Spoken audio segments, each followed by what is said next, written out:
Hello बच्चों, कैसे हो आप? बढ़िया। आज के लेक्चर में हम देखने वाले हैं बायोमोलिक्यूल्स। देखो, 12th केमिस्ट्री का आज का हमारा टॉपिक जो है दोस्तों, एमएसटी सीईटी के लिए वो है बायोमोलिक्यूल्स। तो देखिए, एमएसटी सीईटी 2025 कोर्स में आज का टॉपिक कौन सा है दोस्त? बायोमोलिक्यूल्स। बायोमोलिक्यूल्स मतलब कौन से मॉलिक्यूल्स होते हैं? जैसे कि प्लांट्स है, एनिमल्स है, ये जो मॉलिक्यूल्स है दोस्तों उसको बायोमोलिक्यूल्स बोलते हैं। मतलब जो मॉलिक्यूल्स लिविंग ऑर्गेनिज्म में प्रेजेंट है, जैसे प्रोटीन है, लिपिड्स है, डीएनए है, आरएनए है, जो जो लिविंग ऑर्गेनिज्म में प्रेजेंट होते हैं, लिविंग सेल्स होते हैं, लिविंग ऑर्गन होते हैं, उसको अपन बायोमोलिक्यूल्स बोलते हैं। सिंपल बायो मतलब क्या होता है? लाइफ। और जो लिविंग ऑर्गेनिज्म है और जो लिविंग मॉलिक्यूल्स है उसको बोलेंगे दोस्तों बायोमोलिक्यूल्स। तो एग्जांपल क्या क्या रहेगा उसमें? कार्बोहाइड्रेट्स रहेंगे, प्रोटीन रहेगा, फैट्स रहेगा, लिपिड्स रहेगा। ये सब क्या है मेरे दोस्तों? बायोमोलिक्यूल्स। तो बायोमोलिक्यूल्स में आज का हमारा पहला क्वेश्चन है, which carbon atoms of fructose are bonded together through oxygen forming fructofuranus। देखिए, कौन सा मॉलिक्यूल दिया है दोस्तों? यहाँ पे फ्रुक्टोस दिया है, फ्रुक्टोस। और फ्रुक्टोस का क्या करना है? Which carbon atoms of fructose, मतलब फ्रुक्टोस का कौन सा कार्बन एटम ज्वाइन होने वाला है, किसमें? Bonded together through oxygen atom forming fructofuranose. मतलब हैवर्थ फॉर्म। जब हम फ्रुक्टोज का हैवर्थ फॉर्म लिखेंगे मेरे प्यारे दोस्तों, तब उसमें कौन सा कार्बन कौन से कार्बन के साथ ज्वाइन होने वाला है और फ्रुक्टोफ्यूरेनस बनने वाला है, ये आज हम ये क्वेश्चन में देखने वाले। देखो, पहली बात तो ये जो फ्रुक्टोज है दोस्तों, फ्रुक्टोज, तो मुझे ये बताइए फ्रुक्टोज का मॉलिक्यूलर फॉर्मूला क्या होता है? क्या होता है? C6H12O6। आप बोलेंगे मास्टर ये तो ग्लूकोज का फॉर्मूला है, बराबर है। लेकिन ग्लूकोज और फ्रुक्टोज का दोनों का मॉलिक्यूलर फॉर्मूला तो कैसा है? सेम है।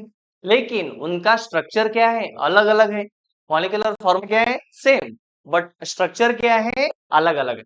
ये देखो, ये मॉलिक्यूलर फॉर्मूला हुआ, एमएफ मतलब मॉलिक्यूलर फॉर्म। इसका स्ट्रक्चर आपको निकालना पड़ेगा दोस्तों। देखो स्ट्रक्चर कैसा है, तो इसको अटैच होता है CH2OH पहला कार्बन, दूसरा होता है कार्बन डबल बॉन्ड ऑक्सीजन होता है। देखो, CH2OH carbon double bond oxygen, दो हो गए यहाँ पे। बाद में CHOH, तीन कार्बन हो गए। बाद में और CHOH, चार कार्बन हो गए दोस्तों। बाद में CHOH, पांच कार्बन हो गए। बाद में लास्ट में होता है CH2OH। लास्ट में क्या होता है? CH2OH। ये क्या बन गया दोस्तों? फ्रुक्टोज का स्ट्रक्चर। तो फ्रुक्टोज और, आपको ध्यान में रखना है, ग्लूकोज और फ्रुक्टोज में क्या डिफरेंस है? तो फ्रुक्टोज में दोस्तों कीटोन ग्रुप होता है। फंक्शनल ग्रुप कौन सा होता है? कीटोन, जिसका सफिक्स होता है ONE, कीटोन, बराबर है।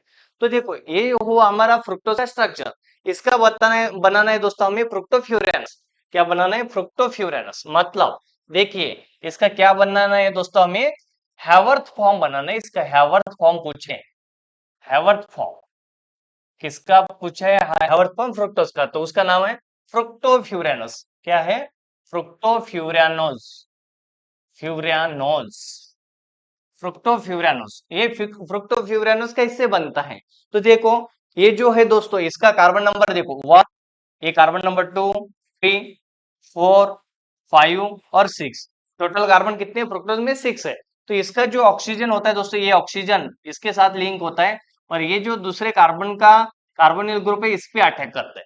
आप बोलेंगे मास्टर दिखता कैसा है? दिखता कैसा है? देखो यहाँ पे कैसा दिखता है, ऐसा जोड़ता है, ये ऐसा दिखता है दोस्तों, फ्यूरेन बनता है, फ्यूरेन। अभी इस पे हमें दूसरा कार्बन, ये जो दूसरा कार्बन है दोस्तों, इसके ऑक्सीजन को बाइंड हुआ है, ये पूरा ऐसा बाइंड, यहाँ पे लिंकेज बनेगा इसका ऑक्सीजन के साथ, ऐसा लिंकेज। तो यहाँ पे देखो, यहाँ पे कार्बन नंबर कौन सा है? 2। यहाँ पे CH2OH पहला कार्बन है, देखो CH2OH ये पहला कार्बन, बराबर है। यहाँ पे तीसरा कार्बन आएगा, यहाँ पे चौथा कार्बन, यहाँ पे पांचवा कार्बन आएगा, और ये 6 नंबर का कार्बन। देखो, ये आएगा आपका 6 नंबर का कार्बन, ये पांचवा कार्बन।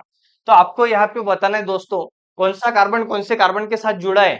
हैवर्थ फॉर्म ऑफ फ्रुक्टोज में कौन सा कार्बन कौन से कार्बन के साथ जुड़ा है? देखो, ये फ्रुक्टोज का फॉर्मूला हुआ। यहाँ पे ये क्या करता है? इसका न्यूक्लियोफिलिक अटैक करता है कार्बोनिल कार्बन पे। किस पे अटैक कर रहा है? कार्बोनिल कार्बन पे। फिर यहाँ पे क्या बनेगा उसका? हैवर्थ फॉर्म बनेगा। ठीक है। हैवर्थ फॉर्म अभी कैसे बना है? देखो, यहाँ पे ये ग्रुप जो है इसका बन गया, यहाँ पे क्या बचेगा? H। ये जो तीसरा कार्बन है, तीसरे कार्बन पे क्या है दोस्तों?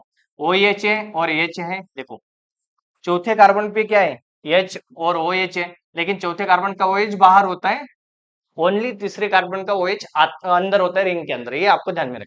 यहाँ पे रहेगा H, ये बन गया दोस्तों हमें हमारा फ्रुक्टोफ्यूरियानस। अभी क्वेश्चन क्या था देखिए, which carbon atom of fructose are bonded together through oxygen forming fructofurans? कौन से कार्बन बॉन्ड हो गए दोस्तों? दूसरा कार्बन और पांचवा कार्बन। कौन से कार्बन बाइंड हो गए? दूसरा कार्बन और पांचवा कार्बन। ठीक है, तो ये जो क्वेश्चन है पहला वाला दोस्तों, हमें हमारा इसका आंसर क्या होगा? ए ऑप्शन होगा 2 एंड 5। कौन सा कार्बन रहेगा? 2 एंड 5। क्लियर है? इसके बाद मेरे प्यारे दोस्तों नेक्स्ट क्वेश्चन देखेंगे हम। नेक्स्ट देखो, नेक्स्ट क्वेश्चन कौन सा है हमारा? Which among the following carbohydrate molecule is not further hydrolyse into smaller unit? म्हणजे काय म्हणतात पहा आता, म्हणजे यापैकी वॉटर मध्ये कोण डिसोशिएट होणार नाही आणि फर्दर युनिट देणार नाही? Not further hydrolyse into smaller unit म्हणजे ज्याचे परत तुकडे होणार नाही, मग कोणता आहे? तर मोनोसॅकॅराइड. कोणतं राहते मित्रांनो? मोनोसॅकॅराइड्स. कोणतं कार्बोहायड्रेट राहते? मोनोसॅकॅराइड्स. जे मोनोसॅकॅराइड्स राहते माझ्या प्रिय विद्यार्थी मित्रांनो, ते मोनोसॅकॅराइड का राहते? Do not hydrolyse. Not hydrolyse मतलब तरी चालते, डू नॉट हाइड्रोलाइज मतलब कौन सा हाइड्रोलाइज नहीं होता है? जो मोनोसॅकॅराइड्स होते वो do not hydrolyse into smaller units, म्हणजे त्यातला ब्रेक केल्यानंतर त्याचे छोटे छोटे कार्बोहायड्रेट नाही बनणार आहे. डायसॅकॅराइडला केलं तर त्याचे मोनोसॅकॅराइड बनणार, ट्रायसॅकॅराइडला केलं तर डायसॅकॅराइड बनणार, पॉलिसॅकॅराइडला आपण त्याला डिसोशिएट केलं किंवा हाइड्रोलाइज केलं तर त्याचे मोनोसॅकॅराइड भेटणार. पण मोनोसैकेराइड डू नॉट हाइड्रोलाइज, बराबर है। देखो इसमें आपको देखना है, ये जो है ये तो पॉलीसैकेराइड है दोस्तों, ये नहीं आएगा हमारा। ये लैक्टोज है, ये क्या है? डाइसैकेराइड है, ये भी नहीं आएगा, डाइसैकेराइड है तो। ये रैफिनोज है, ये टेट्रासैकेराइड है, ये भी नहीं आएगा। तो हमारा करेक्ट आंसर होगा दोस्तों राइबोज। कौन सा रहेगा? राइबोज। क्योंकि राइबोज क्या है मेरे प्यारे दोस्तों? मोनोसैकेराइड्स है, और मोनोसैकेराइड डू नॉट हाइड्रोलाइज, ये ध्यान में रखना।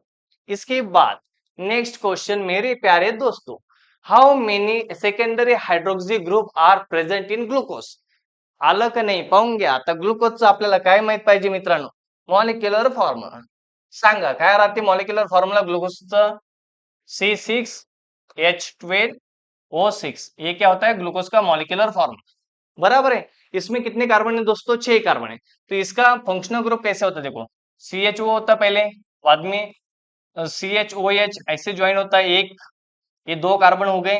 बाद में तीसरा कार्बन होता है OH और H, तीसरा कार्बन हो गया, ये चौथा कार्बन, ये 5 नंबर का कार्बन, और ये 6 नंबर का कार्बन। 6 नंबर पे CH2OH होता है।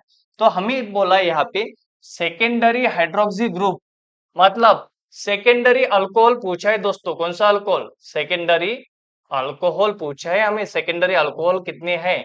सेकेंडरी हाइड्रोक्सी ग्रुप कितने हैं? सेकेंडरी OH ग्रुप कितने हैं?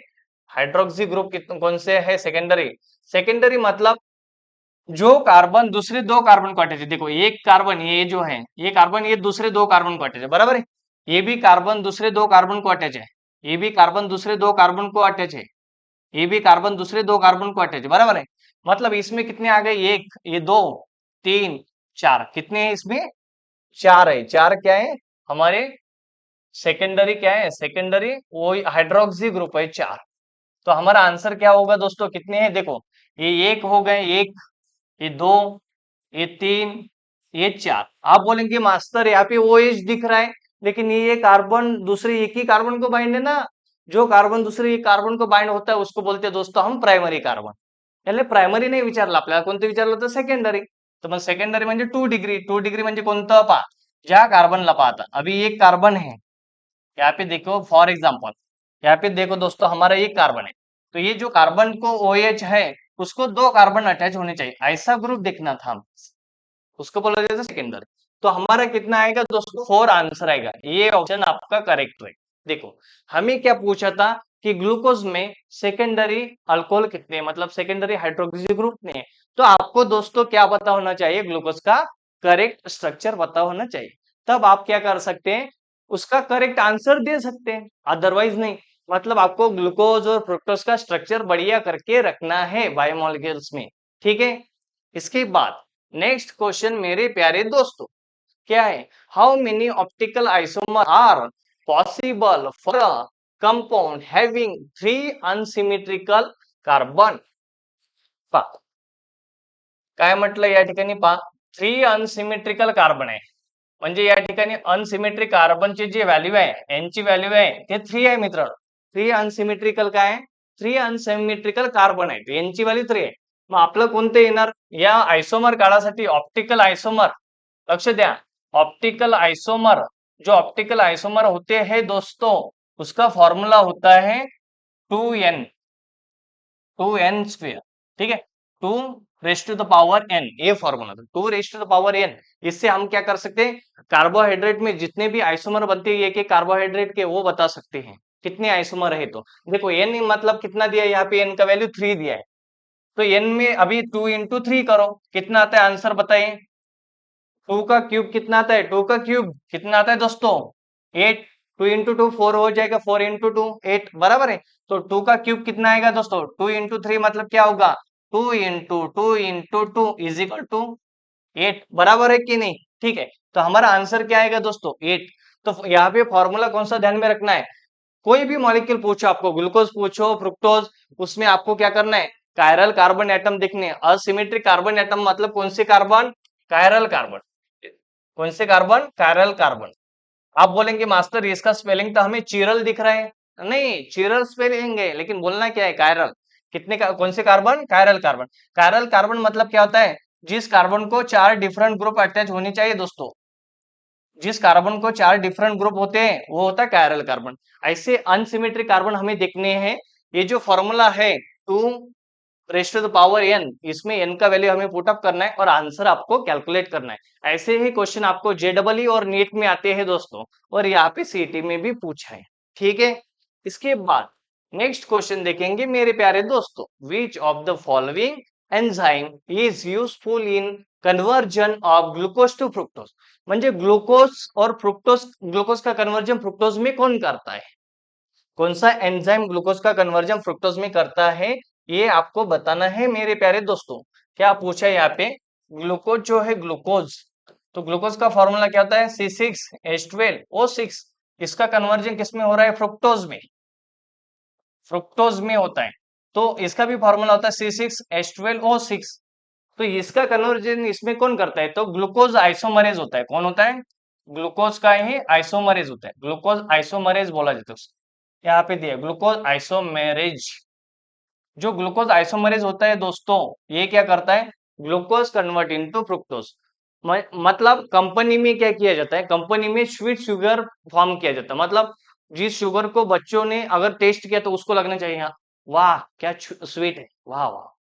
तो ये ग्लूकोज का फ्रुक्टोज, फ्रुक्टोज क्या होता है? ग्लूकोज से थोड़ा ज्यादा स्वीट होता है. तो जो भी मटेरियल बनाते हैं, जैसे कि लड्डूज है, गुलाब जामुन है, उसमें जो कंपनी में शुगर डाली जाती है, वो डाली जाती है उसमें फ्रुक्टोज. तो फ्रुक्टोज कैसे कन्वर्ट किया जाता है? ग्लूकोज से.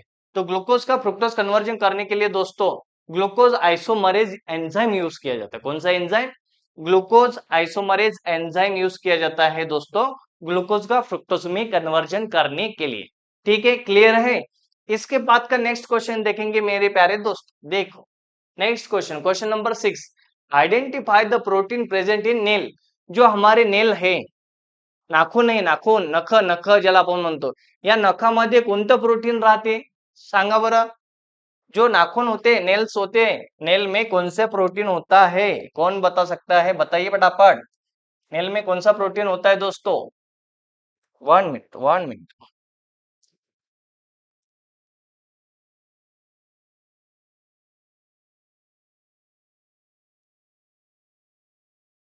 देखो नेल्स में कौन सा प्रोटीन होता है ये आपको बताना है. यहाँ पे कौन सा प्रोटीन होता है बताइए? नेल, नेल में कौन सा प्रोटीन होता है? मतलब नाखून, जो नाखून है दोस्तों, नाखून, नाखून में कौन सा प्रोटीन होता है? तो नेल जो होते हैं उसमें दोस्तों केराटिन नाम का प्रोटीन होता है. केराटिन. देखो केराटिन प्रोटीन किसमें प्रेजेंट होता है? हमारे जो हेयर है ना, हमारे जो हेयर है और नाखून है, इसमें दोस्तों केराटिन नाम का प्रोटीन होता है. कौन सा प्रोटीन होता है? केराटिन नाम का प्रोटीन होता है. किसमें? हमारे नाखून और हेयर में. ठीक है, कौन सा प्रोटीन है? Keratin protein. ठीक है, इसके बाद नेक्स्ट क्वेश्चन देखेंगे मेरे प्यारे दोस्तों, विच among the following enzyme hydrolyse starch, मतलब स्टार्च को कौन सा एंजाइम क्या करता है, हाइड्रोलाइज करता है।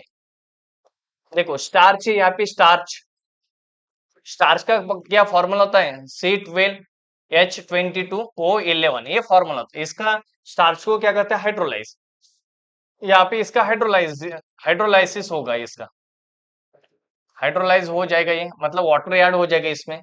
वाटर ऐड होने के बाद क्या बनता है दोस्तों, C6H12O6, ग्लूकोज और फ्रुक्टोज मिलेंगे, C6H12O6, ऐसे दो मॉलिक्यूल मिलेंगे, कौन से, फ्रुक्टोज और ग्लूकोज मिलेगा, फ्रुक्टोज और कौन सा मॉलिक्यूल मिलेगा, ग्लूकोज, ऐसे दो मॉलिक्यूल मिलते हैं। जब हम स्टार्च को हाइड्रोलाइज करते हैं, ब्रेक करते हैं वाटर के प्रेजेंस में, हाइड्रोलाइसिस मतलब वाटर का एडिशन करना दोस्तों। जब हम स्टार्च को ब्रेक करते हैं तो उसमें दो मोनोसैकेराइड्स मिलते हैं, ग्लूकोज और फ्रुक्टोज। तो इसमें दिए है दोस्तों, और number of, n number of भी बोल सकते हैं। देखो स्टार्च बोला है तो यहाँ पे आप क्या करो, एन नंबर ऑफ ग्लूकोज भी लिखा तो भी चलेगा। देखो स्टार्च बोला है ना, तो एन नंबर ऑफ ग्लूकोज लिखा तो भी चलेगा डायरेक्ट, क्योंकि ये पॉलीसैकेराइड्स है ना, स्टार्च, स्टार्च मतलब यहाँ पे एन नंबर ऑफ क्या बनेंगे दोस्तों, C6H12O6 बनेंगे। स्टार्च है, स्टार्च का हाइड्रोलिसिस कौन करता है, अमाइलेज नाम का एंजाइम करता है। ये जो अमाइलेज नाम का एंजाइम होता है दोस्तों, ये अमाइलेज नाम का जो एंजाइम है स्टार्च का क्या करता है, हाइड्रोलिसिस करता है। ये आपको ध्यान में रखना है। इसके बाद नेक्स्ट क्वेश्चन देखेंगे मेरे प्यारे दोस्तों, which from following amino acid contain sulphur, मतलब अमीनो एसिड हमारे बॉडी में कितने होते हैं दोस्तों, कितने अमीनो एसिड्स है टोटल, कितने बताओ, 20 अमीनो एसिड्स है। उसमें से 10 क्या होते हैं, एसेंशियल, एसेंशियल 10 होते हैं, और 10 नॉन एसेंशियल होते हैं। जो एसेंशियल होते हैं वो हम बाय फ्रूट या बाय क्या डाइट या फूड, फूड के इन थ्रू हम इनटेक करते हैं, और जो नॉन एसेंशियल होते हैं वो हमारे बॉडी में पहले ही प्रेजेंट होते हैं। जो एसेंशियल होते हैं वो हम डाइट के हिसाब से खाते हैं, इनटेक करते हैं, और जो नॉन एसेंशियल होते हैं वो हमारे बॉडी में ऑलरेडी प्रेजेंट होते हैं, बराबर है। तो इसमें पूछा है कौन सा ऐसा अमीनो एसिड है जिसमें दोस्तों, जिसमें सल्फर एटम होना चाहिए बोलते हैं। इसमें से कौन सा ऐसा अमीनो एसिड है जिसमें सल्फर एटम होना चाहिए, विच from the following amino acid contain sulphur. तो सल्फर किसमें, जैसे कि सल्फर H है, ऐसा मॉलिक्यूल किसमें, देखो ठीक है, किसमें सल्फर है ये आपको देखना है। ये जो मॉलिक्यूल दिया लिखा है मैंने, ये इसका फॉर्मूला होता है दोस्तों, इसका नाम जो है ये सिस्टीन है, सिस्टीन। कौन सा है ये, सिस्टीन। सिस्टीन मतलब सिस्टम आरएनए नहीं, ये सिस्टीन है दोस्तों। सिस्टीन मतलब ये प्रोटीन है, यहाँ पे सॉरी अमीनो एसिड है, अमीनो एसिड का नाम है सिस्टीन। ये जो सिस्टीन है इसमें दोस्तों होता है सल्फर, देखो यहाँ पे सल्फर दिख रहा है। ये जो सिस्टीन है इसमें क्या है, सल्फर है, सल्फर। तो आपको पूछा था कि सल्फर किसमें होता है, तो सल्फर किसमें होता है, सिस्टीन नाम के अमीनो एसिड में होता है। किसमें होता है सल्फर, सिस्टीन नाम के अमीनो एसिड में सल्फर होता है। ये आपको ध्यान में रखना है मेरे प्यारे दोस्तों। इसके बाद नेक्स्ट क्वेश्चन देखेंगे, if n is the number of unsymmetrical carbon atoms, n क्या है, देखिए यहाँ पे क्या पूछा है, इफ n इज क्या दिया, is number of unsymmetrical alkene, n क्या है, अनसिम असिमेट्रिकल अल्किन है, असिमेट्रिकल सॉरी असिमेट्रिक क्या है, कार्बन एटम है, असिमेट्रिक कार्बन एटम है, कौन, n है। Number of optical isomer possible given by, मैंने आपको बताया था आपको, देखो n का वैल्यू, असिमेट्रिक कार्बन है तो दूसरा उसका फॉर्मूला होता है 2 का पावर n, 2 का पावर n, ये आपको ध्यान में रखना है। तो 2 का पावर n से हम क्या कर सकते हैं, ऑप्टिकल आइसोमर कैलकुलेट कर सकते हैं दोस्तों, ऑप्टिकल आइसोमर। क्या ध्यान में रखना है, 2 का पावर n। तो 2 का पावर n कहाँ पे है, तो यहाँ पे 2 इंटू एन है, तो ये हो रहेगा, ये इसको यहाँ पे ऐसा लिखा है, लेकिन इसको कैसे ध्यान में रखना है आपको, 2 का पावर n। तो बाकी ये तीन ऑप्शन इलिमिनेट हो जाएंगे, तो करेक्ट आंसर आएगा हमारा डी। 2 का पावर n से अपन क्या कर सकते हैं, ऑप्टिकल आइसोमर कैलकुलेट कर सकते हैं दोस्तों। ठीक है, इसके बाद नेक्स्ट क्वेश्चन देखेंगे मेरे प्यारे दोस्तों, question number 10, identify the essential amino acid from following. देखो अभी पूछा है क्वेश्चन, मैंने बोला था ना आपको इसेंशियल और नॉन इसेंशियल पे क्वेश्चन होता है, तो देखो इसेंशियल अमीनो एसिड कौन सा है, इसेंशियल मतलब जो हमारे बॉडी के लिए इंपॉर्टेंट है, ऐसा कौन है इसमें से, तो इसमें बताना है इसमें इसेंशियल कौन सा है। तो ये प्रोलीन, ग्लाइसिन, एलानिन, ये कैसे नॉन इसेंशियल। तो इसमें जो इसेंशियल है दोस्तों ये वैलिन है। वैलिन कैसा है, वैलिन ये ऐसा है, वैलिन ये जो वैलिन है दोस्तों ये क्या है, इसेंशियल है। इसेंशियल है कौन, वैलिन। और बाकी ये जो दोनों, ये बाकी जो लोग हैं ये नॉन इसेंशियल है। ये कैसे नॉन, ये नॉन इसेंशियल है, ध्यान में रखना है। वैलिन कैसा इसेंशियल। तो हमारा करेक्ट आंसर इसमें कौन सा होगा, ऑप्शन नंबर सी होगा। ठीक है, थर्ड आपका क्या रहेगा, आंसर रहेगा, बराबर है। ठीक है, तो देखो इसके बाद नेक्स्ट क्वेश्चन देखेंगे मेरे प्यारे दोस्तों, which from the following amino acid is not a synthesize in our body. इसमें से कौन सा ऐसा अमीनो एसिड है वो हमारे बॉडी में दोस्तों सीक्रेट नहीं होता है, सिंथेसाइज नहीं होता है। तो कौन सा इसमें से जो हमारे बॉडी में सिंथेसाइज नहीं होता है, मतलब वो कैसा होगा, इसेंशियल होगा, not synthesize in our body, which from the following amino acid is not synthesize our body. कौन सा इसमें से, ये जो फिनिल एलानिन है ये हमारे बॉडी में सिंथेसाइज नहीं होता है। फिनिल एलानिन हमारे बॉडी में दोस्तों सिंथेसाइज नहीं होता है। ठीक है, इसके बाद नेक्स्ट क्वेश्चन देखेंगे। नेक्स्ट क्वेश्चन है हमारा, identify the neutral amino acid from following. आपको क्या करना है, जो न्यूट्रल अमीनो एसिड है इसमें दोस्तों, देखो अमीनो एसिड कितने टाइप के होते हैं, कुछ अमीनो एसिड एसिडिक होते हैं, कुछ बेसिक, कुछ न्यूट्रल। तो देखो इसमें ये जो है ग्लूटामिक एक एसिडिक है, एसिडिक ये जो है। इसके बाद ये जो है आर्जिनाइन, ये बेसिक है, बेसिक आर्जिनाइन कैसा है, बेसिक है। ये लाइसिन भी कैसा है, बेसिक है, बेसिक। हमें पूछा है न्यूट्रल कौन है, तो ये जो मिथ्योनिन है, ये मिथ्योनिन कैसा है दोस्तों, न्यूट्रल है, न्यूट्रल। हमें पूछा है इसमें न्यूट्रल कौन है, तो ये जो मिथ्योनिन है, ये मिथ्योनिन क्या है, थर्ड नंबर का मिथ्योनिन, ऑप्शन सी क्या आएगा, मिथ्योनिन क्या है, मिथ्योनिन क्या है दोस्तों, न्यूट्रल अमीनो एसिड है। बाकी ग्लूटामिक, आर्जिनाइन और लाइसिन ये क्या है, तो आर्जिनाइन और लाइसिन ये बेसिक है, ग्लूटामिक कैसा है, एसिडिक है। हमें यहाँ पे पूछा था identify neutral amino acid from the following. हमें यहाँ पे सिलेक्ट करना था ये जो चार ऑप्शन है, ये चार ऑप्शन में से कौन सा न्यूट्रल है। तो कौन सा न्यूट्रल है दोस्तों, जो मिथ्योनिन है, मिथ्योनिन ये कैसा न्यूट्रल अमीनो एसिड है। न्यूट्रल क्या है, ये अमीनो एसिड है, अमीनो एसिड। न्यूट्रल क्या है दोस्तों, ये अमीनो एसिड्स है। तो हमारा आंसर क्या रहेगा, ऑप्शन थर्ड ये हमारा आंसर रहेगा। होप है दोस्तों आज के लेक्चर में हमने जितने भी क्वेश्चंस डिस्कस किए हैं वो सभी डाउट आपके क्लियर हो चुके होंगे। ठीक है, अगर आपको ये वीडियो पसंद आया होगा तो आपको क्या करना है दोस्तों, पता है, लाइक करना है, शेयर करना है एंड सब्सक्राइब करना है। And thank you watching my lecture. और इसके बाद का नेक्स्ट लेक्चर में देखने वाले हैं दोस्तों।